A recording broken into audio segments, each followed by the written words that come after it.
আমন্ত্রণ diamond cement প্রসঙ্গ চট্টগ্রামে। দর্শক, আপনারা জানেন চ্যানেল 24-এর সাপ্তাহিক এই আয়োজনে আমরা সমসাময়িক নানা বিষয়ের আমরা বিস্তারিত জানানোর চেষ্টা করি। আজ আমরা জানাবো আগামী ফেব্রুয়ারিতে যে ভোটের হওয়ার কথা বলা হচ্ছে, জাতীয় নির্বাচন অনুষ্ঠিত হওয়ার কথা বলা হচ্ছে, সেসব নিয়ে বৃহত্তর চট্টগ্রামের কেমন পরিস্থিতি সেই বিষয়ে আমরা আলোচনা করার চেষ্টা করব। দর্শক, আপনারা জানেন বিএনপি চেয়ারপারসন বেগম খালেদা জিয়া বর্তমানে এভারকেয়ার হাসপাতালে চিকিৎসাধীন রয়েছেন। তার শারীরিক অবস্থা এক ধরনের আসলে সংকটাপন্ন। নেতাকর্মীরা বা দেশের মানুষ এটা নিয়ে উদ্বিগ্ন। আমরা সবশেষ জেনে আসতে চাই তার শারীরিক অবস্থা। আমাদের সঙ্গে যুক্ত হচ্ছেন ঢাকার এভারকেয়ার হাসপাতাল থেকে সহকর্মী জুম্মাতুল বিদা। বিদা, আমাকে একটু জানাবেন যে সবশেষ চিকিৎসকরা কিংবা নেতারা কি জানালেন বেগম জিয়ার শারীরিক অবস্থা সম্পর্কে?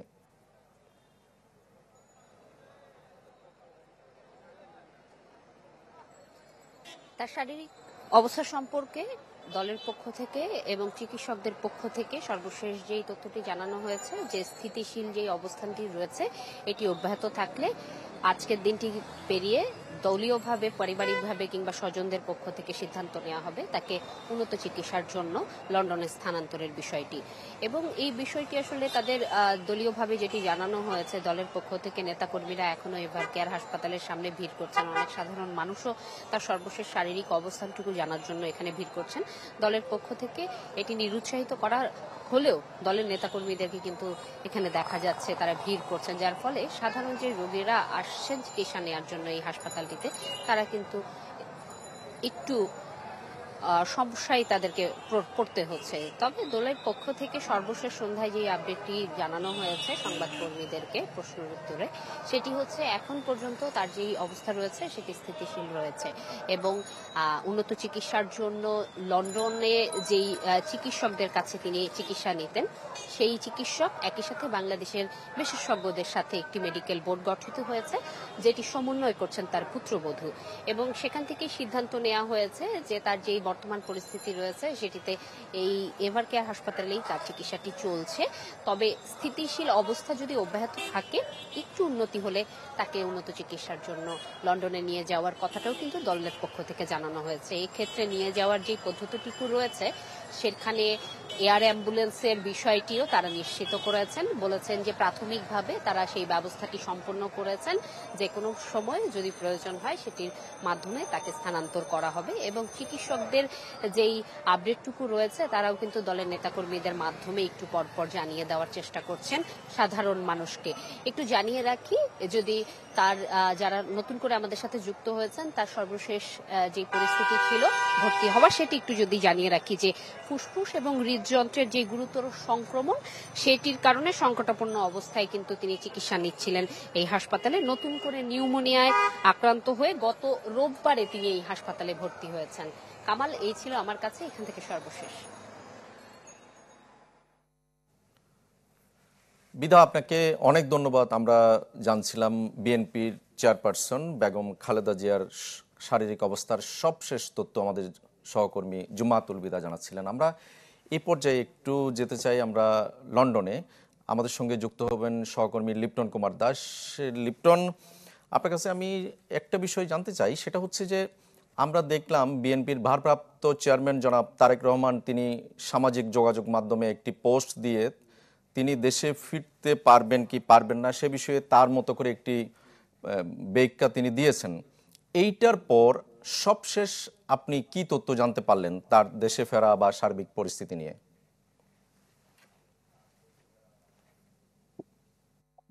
এই মুহূর্তে সবশেষ যে তথ্য তারেক রহমানের পক্ষ থেকে আসলে ধরনের প্রস্তুতি নিয়ে রাখা হচ্ছে। বাংলাদেশে যদি জিয়ার পরিস্থিতি স্বাভাবিক হয় তাহলে তাকে লন্ডনে এনে লন্ডন ক্লিনিকে তো একটা প্রস্তুতি রাখা হচ্ছে। এই জন্য এরই মধ্যে এয়ার অ্যাম্বুলেন্স সহ ভিসা বা অন্যান্য যে কাজগুলো সেগুলো সবগুলো সম্পূর্ণ করে রাখা হয়েছে বলে আমরা জানতে পেরেছি। এরই মধ্যে বিষয়টা নিশ্চিত করেছে তারেক রহমানের উপদেষ্টা মাহদি আমিন, তিনিও এক ফেসবুক স্ট্যাটাস দিয়ে বিষয়টা নিশ্চিত করেছেন। আরেকটা জিনিস বলে রাখতে চাই, যে জিনিসটি আমরা জানতে পেরেছি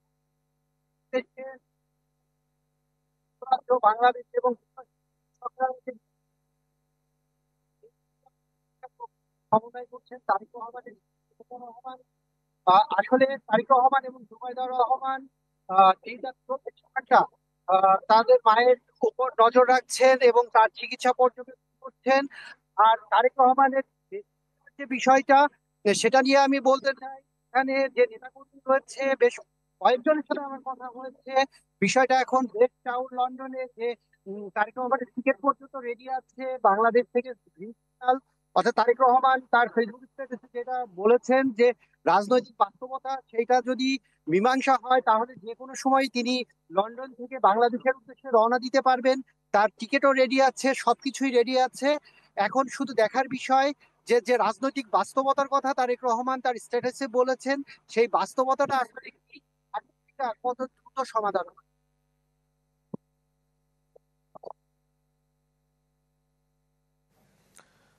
লিপ্টন, আপনাকে অনেক ধন্যবাদ। দর্শক, আমরা জানছিলাম বেগম খালেদা জিয়ার শারীরিক অবস্থা এবং লন্ডন থেকে বিএনপির ভারপ্রাপ্ত চেয়ারম্যান তারেক রহমানের দেশে ফেরার যে তিনি ফেসবুকে যিনি পোস্ট দিয়েছেন এর সর্বশেষ পরিস্থিতি আমাদেরকে জানাচ্ছিলেন সহকর্মীরা। দর্শক, আমরা আপনাদেরকে শুরুতেই যেটা বলেছিলাম, নির্বাচনের যে হাওয়া বইছে দেশ জুড়ে তার অনেকটাই আমেজ এখন বৃহত্তর চট্টগ্রামে। সেই বিষয়ে চট্টগ্রামের পরিস্থিতি কেমন আমরা একটু জেনে আসতে চাই। আমাদের সঙ্গে যুক্ত হচ্ছেন সহকর্মী ইবেন মির। ইবেন, আমাকে জানাবেন এই যে নির্বাচনী এখন যে আমেজ, সাধারণ মানুষ বা নাগরিক সমাজ কি বলছে?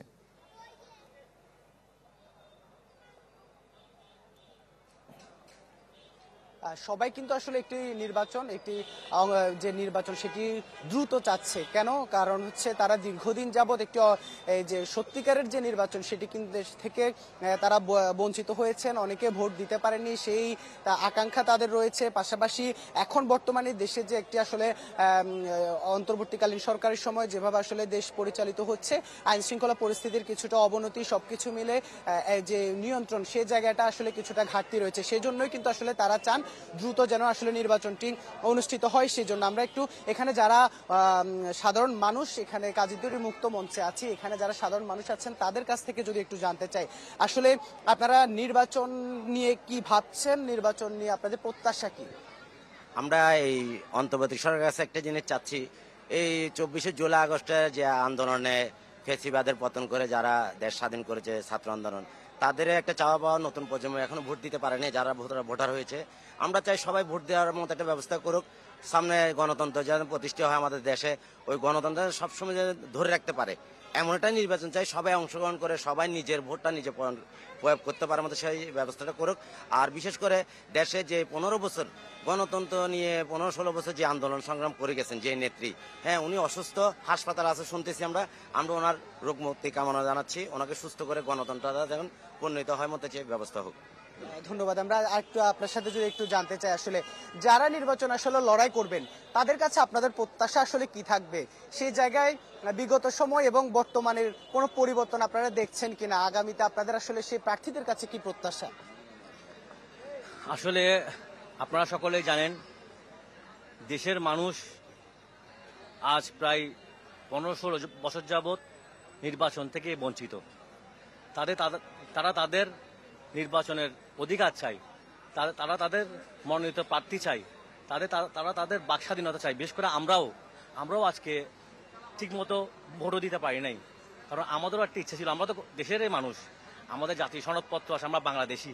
কিন্তু আমাদের দুঃখের বিষয় হলো আমরা এই যে আন্দোলন সংগ্রাম, আমরা কিন্তু জনগণরাই আন্দোলন সংগ্রাম আমরা জনগণরাই কিন্তু সবসময় সম্পৃক্ত থাকি। এই জন্যই বলছি, মনে করেন কোনো কিছু হলে আমরা জনগণরাই যদি সাপোর্ট না করি তাহলে একটি সরকার কখনো টিকতে পারে না।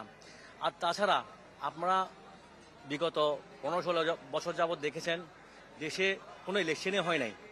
সিলেকশনের মাধ্যমেই নির্বাচন নামক নির্বাচনকে কলুষিত করার জন্য সিলেকশন করা হয়েছে, কোনো ইলেকশনে হয় নাই।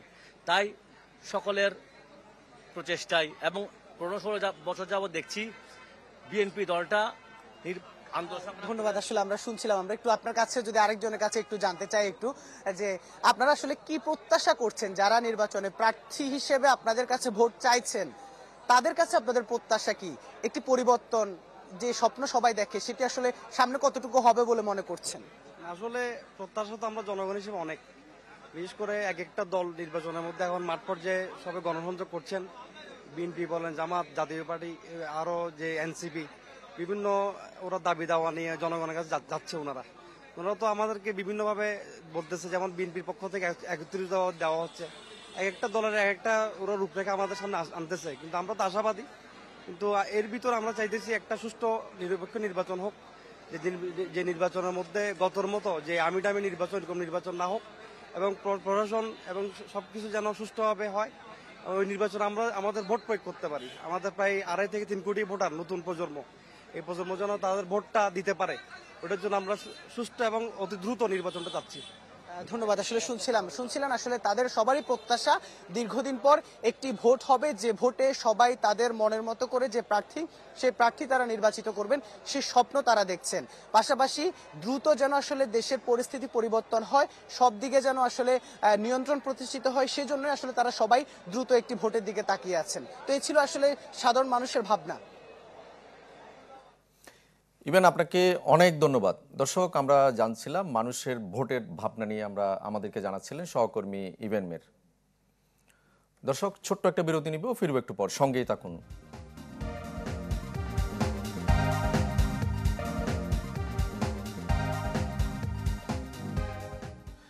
দর্শক, আবারও স্বাগত ডায়মন্ড সিমেন্ট প্রসঙ্গ চট্টগ্রামে।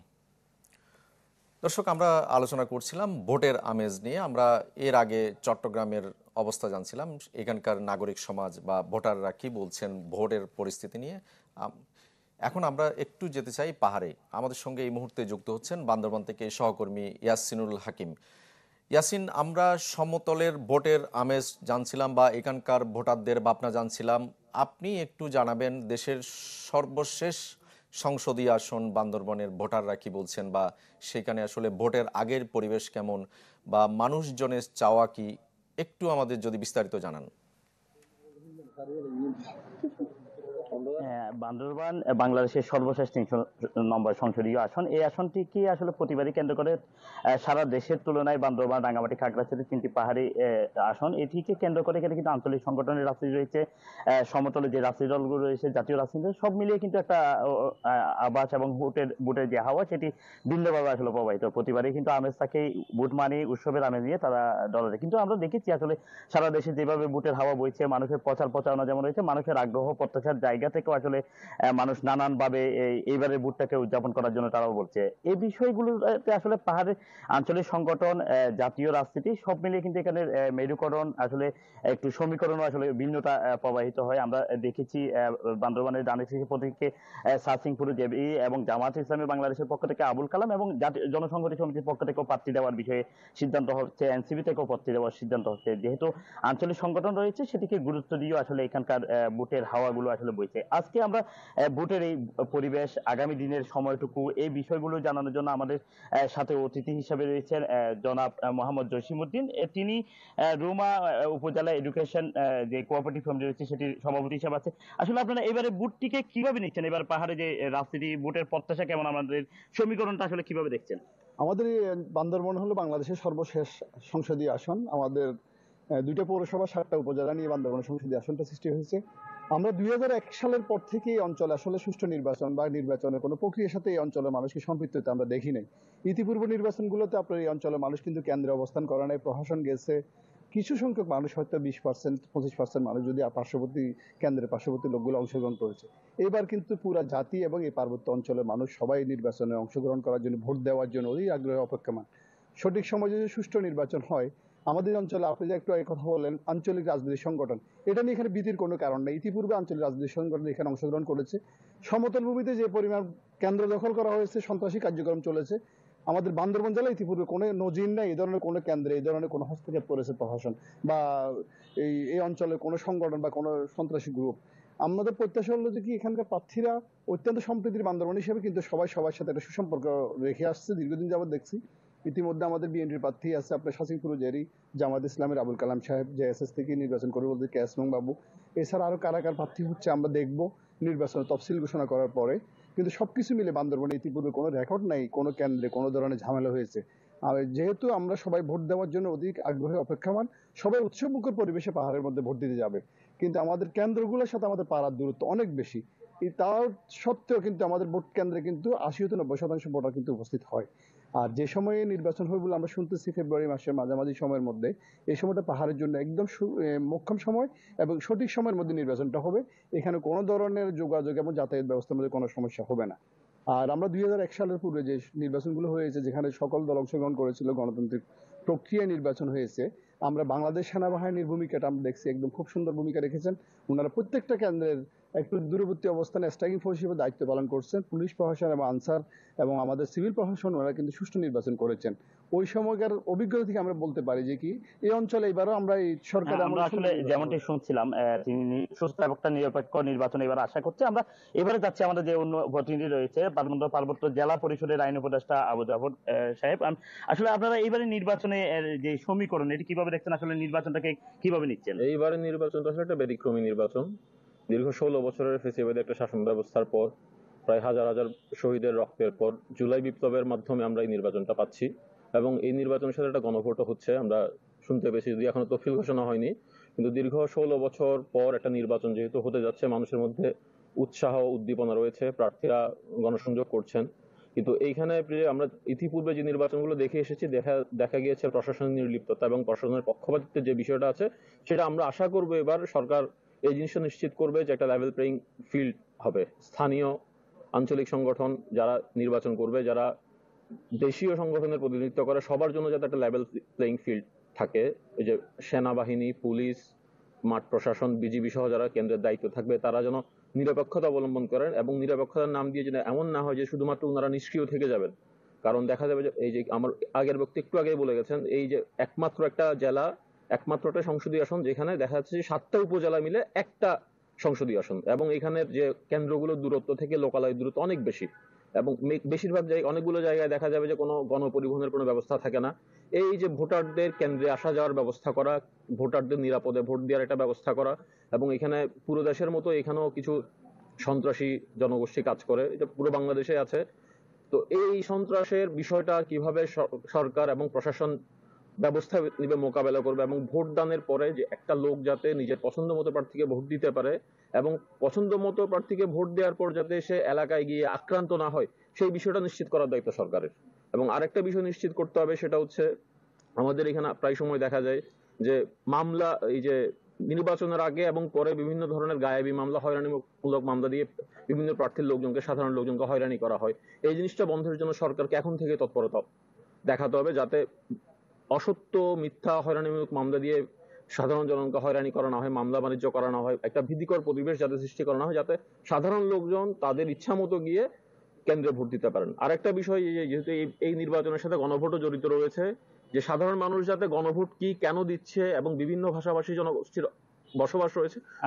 আমরা কথা বলছিলাম আমাদের দুইজন যে অতিথি ছিল তাদের কাছ থেকে, তারা আসলে আমাদেরকে যেটি বলছে, তারা একটি সুস্থ, নিরপেক্ষ, অবাধ নির্বাচন আশা করছে। যে গত 15 বছর 17 বছর যে নির্বাচনগুলো দেখছে, সেটি থেকে একটা অন্যরকম নির্বাচন আশা করছে। পাশাপাশি ভোট কেন্দ্রগুলো যেটা রয়েছে পাহাড়ি দুর্গম এলাকা, বাংলাদেশের সর্বশেষ আসন বান্দরবান জেলা 7 উপজেলা 34 ইউনিয়ন 2 পৌরসভায় একাধিক 281টিরও বেশি কেন্দ্র রয়েছে। তার মধ্যে বেশ কিছু গুরুত্বপূর্ণ এবং ঝুঁকিপূর্ণ কেন্দ্র রয়েছে। সেই কেন্দ্রগুলো দ্রুত কমানো এবং কেন্দ্র সংশোধন, কেন্দ্র পরিবর্তনের।